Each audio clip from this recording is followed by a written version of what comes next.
সুপ্রিয় দর্শক সবাইকে আন্তরিক শুভেচ্ছা। শুরু করছি কয়েদিমু টেলিভিশনের সাপ্তাহিক আয়োজন বাংলাদেশ কি বিচিত্র, দেখাবো তার চিত্র। আমাদের আজকের বিষয় 70 গেল 80 গেল মাগার যৌবন গেল না। এদিকে আমাদের আজকে আমরা প্রোগ্রাম সাজিয়েছি একজনের বিয়ে নিয়ে। সেটা হচ্ছে, আপনারা সবাই জানেন যে রেলমন্ত্রী কিছুদিন আগে বিয়ে করছে এবং তার বিয়ে নিয়ে আমাদের আজকের অনুষ্ঠান। সুপ্রিয় দর্শক, আপনারা দেখেছেন বাংলাদেশে প্রায় সবগুলো চ্যানেল তার বিয়ের গায়ে হলুদকে লাইভ করছে।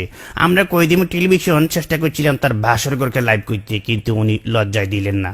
যাগুয়া স্বামী দিকে আগুয়া আমরা চলে যাচ্ছি আমাদের প্রোগ্রামের ভিতরে। শুরুতেই তার বিয়ে নিয়ে আমরা শুনবো কিছু বিশিষ্টজনদের মতামত। আসলে 70 বছরের ইঞ্জিনের সাথে নতুন বগি কিভাবে চলবে আমার বুঝে আসে না। তবে হ্যাঁ, যেহেতু ইঞ্জিনের সাথে বগি লেগেছে, ভালো চলুক, এটা আমরা সবাই চাই। তবে হ্যাঁ, পদ্মা সেতু কিন্তু হবেই। হ্যাঁ, না এখন ওই মাটি পরীক্ষা চলছে, পদ্মা সেতু হবে এবং সেই সেতুর উপর দিয়ে এই বগি এবং ট্রেন কিন্তু চলবে। এই নিয়ে রাজনীতি করার কিছু নেই।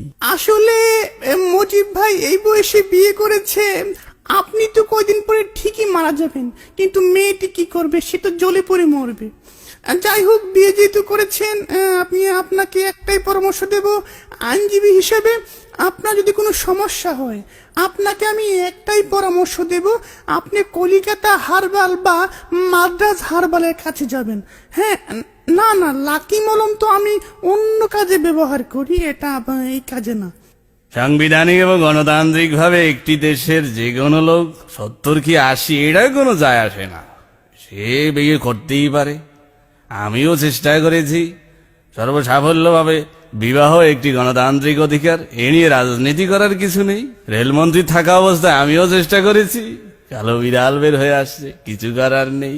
প্রিয় দেশবাসী, আপনারা দেখেছেন এই সরকার কি করেছে। বাল্য বিবাহ যেরকম অপরাধ, এই বৃদ্ধ বিবাহ কিন্তু একটি অপরাধ।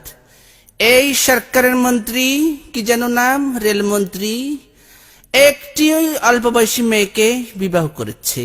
এখন এই মেয়েটির কি হবে? যাই হোক, আমরা ক্ষমতায় গেলে ওকে রিমান্ডে নিয়ে হাত পা বেঁধে দেখব কত জোর হয়েছে। আমরা তীব্র নিন্দা জানাই। আগামী ঈদের পর তীব্র আন্দোলন হবে। হ্যাঁ, ঈদের পর কোন ঈদ সেটা জানিয়ে দেব। সুপ্রিয় দর্শক, সবার কথা শুনে আমার একটা জিনিস মনে হচ্ছে, কবি বলেছিলেন আমাদের দেশে হবে সেই ছেলে কবে যে 70 কিংবা 80 বছর বয়সে বিয়ে করতে যাবে। সবাইকে ধন্যবাদ। আবার দেখবেন আমাদের বিচিত্র অনুষ্ঠান বাংলাদেশ কি বিচিত্র, দেখাবো তার চিত্র। আজকের মতো এখানে বিদায় নিচ্ছি, ধন্যবাদ। কয়েদিমু টেলিভিশন একটি দীর্ঘমেয়াদী অস্থায়ী চ্যানেল।